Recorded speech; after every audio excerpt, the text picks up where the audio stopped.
Well, welcome to Inside Maine Tourism. I'm really excited about our guest this week, Chris Botka with Maine Mountain Maple, because it's something that this ought to be a sweet story to hear for sure.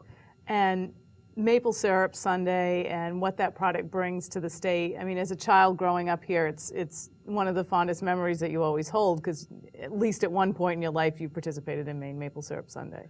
Yeah, and this year it's March the 27th, so we're really excited about it. It's a huge visitor draw, and really just as important, it's a great draw for Maine residents themselves to really get out in the field and see firsthand. And of course, it's getting close to spring, and that's always a good time in Maine as well. Stay tuned with us on Inside Maine Tourism, where we'll be talking about Maine maple syrup. Inside Maine Business with Kim Lindloff and Steve Wallace is Maine's only business show hosted by Maine business leaders. Lindloff and Wallace know firsthand what it takes to bring business to Maine and what goes on behind the headlines of Maine's biggest business stories. Inside Maine Business will bring you the movers and shakers of Maine's business world. From banking, investment, real estate development, and tourism to Maine's most successful companies, Inside Maine Business will bring you the answers you need about Maine business.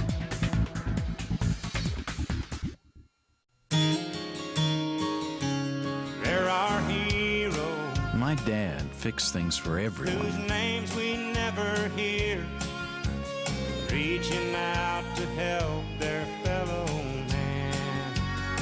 And me? There are dreamers. Well, I just held the light. Who are making dreams come true, taking time to teach the children. There's nothing they can't do. All it takes is a over the years, we fixed things for friends we knew, and some we didn't. He was teaching me more than just how to fix things.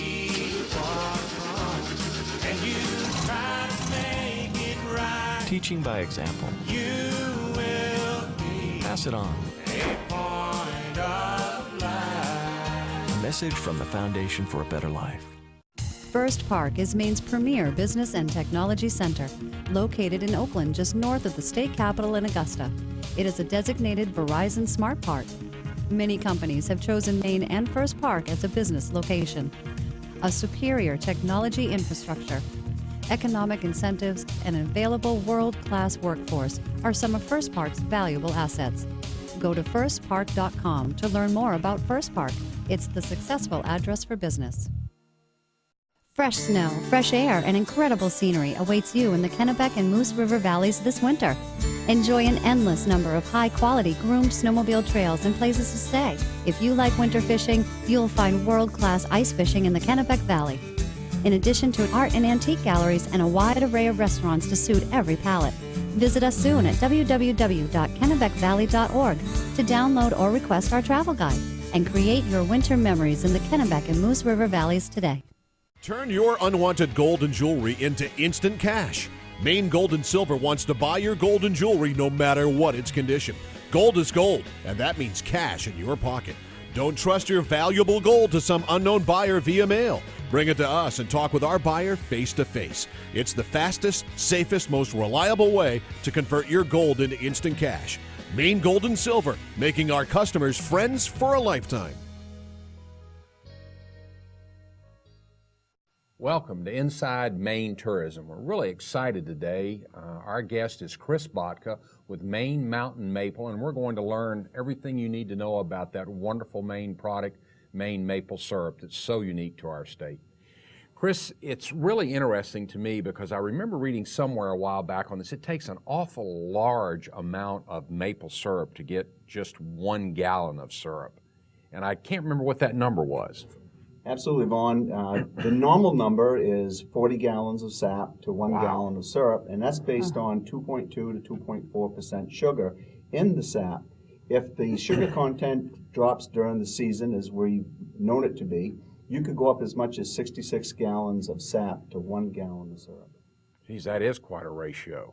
Absolutely. Now, I also understand on that the this product being so unique to our state, and it's actually, if you will, a grove of trees that you're working on in many cases. I think you were explaining to me earlier, you've got quite a number of trees that you tap every year for this. Yes, I've tapped between 1,700 and 2,000 trees, depending. Each year you have a little crop damage, so you might omit a few trees, and then you might be looking at the health of them, so you may drop off a few taps and then add a few more on.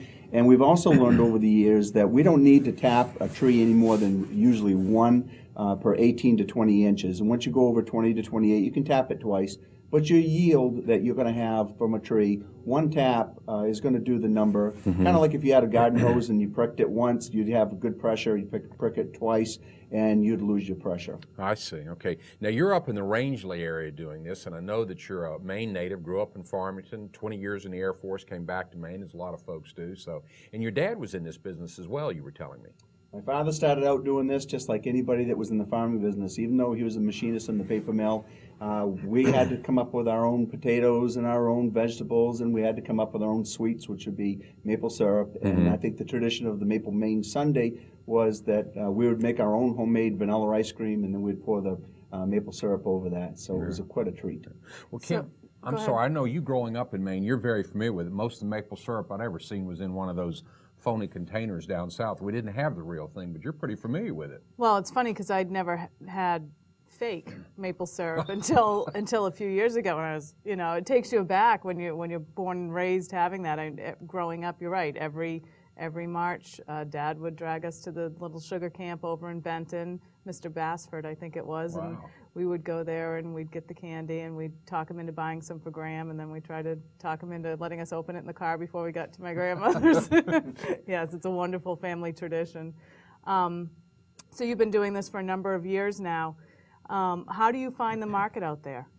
Market has increased dramatically. About 4 or 5 years ago, the syrup industry was having a good run of trees, and all of a sudden our season plummeted, but the world market increased. Anything from China to any of the Asian countries, and also the European countries have caught on to the maple syrup, the pureness of it. The people that are in the health markets right now, they all want pure maple syrup. They don't want synthetics. And the only way to get a good pure syrup is buy it from Maine. Well, the great thing about this product as well, it's all part of that Maine economy.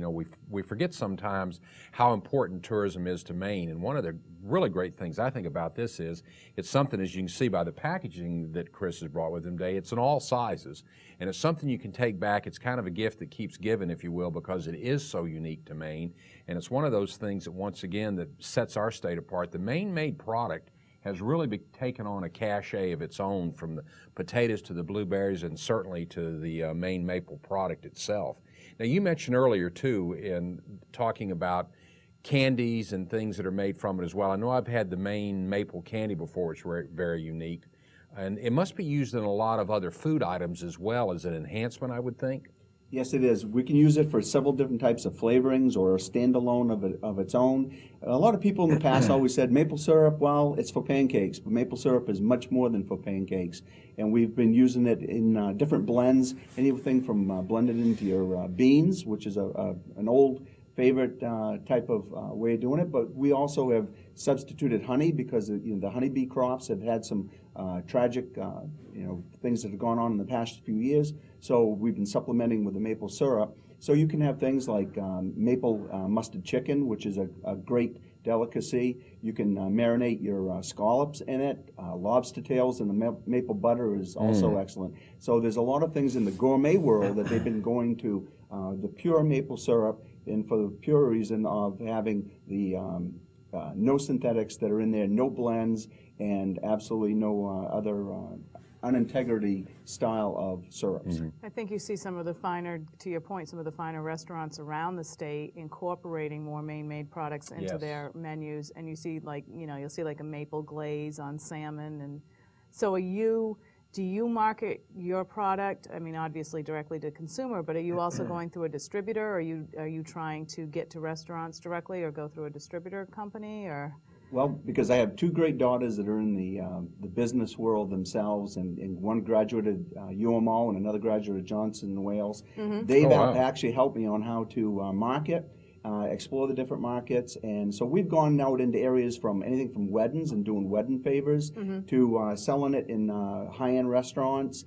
and even to a diner. I actually have a high-end restaurant in Charlotte, North Carolina that has a pork sirloin that's marinated in maple, and they wanted a real maple syrup, and they went out to the major food suppliers, and they said they're sorry they can't provide it down in that region, so they contacted me, and we're shipping now down there to Charlotte. For a great reason, I think it is, anyways. It's amazing how that tourism product once again expands on out there too, Kim. I think because when you look at that, here's a reason that people are going to go into that restaurant in North Carolina, probably try that sirloin, and of course, obviously, if they really enjoy it, which they must, if the chef has got it on the menu. Where did it come from? Tell me a little bit more about it. It's another one of those things that leads back to Maine from that aspect, and I think it's really important that people understand how that all works together. When you start on this, I imagine it's probably pretty intensive to the time frame. This doesn't really wait on you. You've got the sap coming down. You've got to start processing it. And it tends to be what you're running like 24-hour days there, probably back to back for a while. More than back to back for a while. I can be pretty ugly at times because I get into the sugar house and I'm very demanding on myself, I'm demanding on my product, and I'm also demanding on my time. So I'm kind of a one-man band in one respect. I get up early in the morning, I go over and I start my vacuum pumps in the sugar bush so that we've got a good flow going. And then from there, I actually go up into the woods, put the snowshoes on, look for leaks on the vacuum, look for any damage from the trees, look for any type of problems that could be occurring up there. I spend probably 4 to 5 hours doing that. Race back and get the tank truck and get over there and load up about 700 gallons in my first load, get that back to the sugar house, and then by using a reverse osmosis program, we actually are using the equipment and we're processing. So now we can condense our time a little better and make better use of it. And I can actually go back, get second loads, and then start processing around 4:30, 5 o'clock in the afternoon, start my boil, and then I finish wrapping up and my cleanup about 10 o'clock at night. And then race in the house, grab a quick bite to eat, and right back at it at 6 in the morning. Well, let's talk about that a little bit more in the second half, how you process and the quality control of your product right now when you've got to hit the ground running, and then what do you do the rest of the year? So stay with us on Inside Maine Tourism. We'll be right back.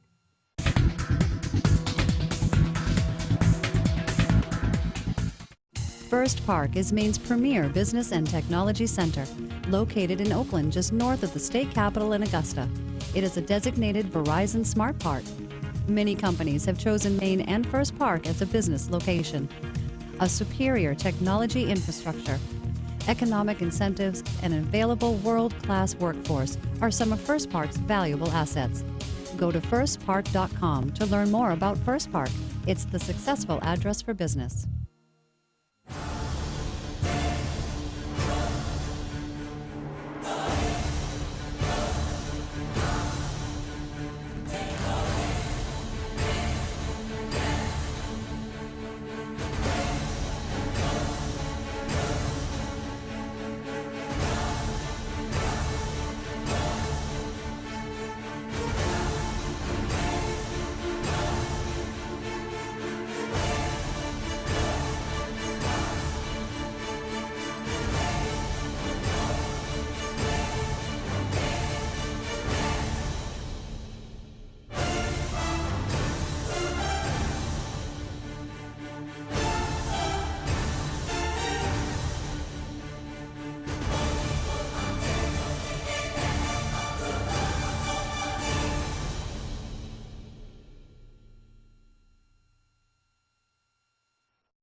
My dad fixed things for everyone. Whose names we never hear, reaching out to help their fellow man. And me? There are dreamers. Well, I just held the light. Who are making dreams come true, taking time to teach the children. There's nothing they can't do. All it takes is a point of light. Over the years, we fixed things for friends we knew and some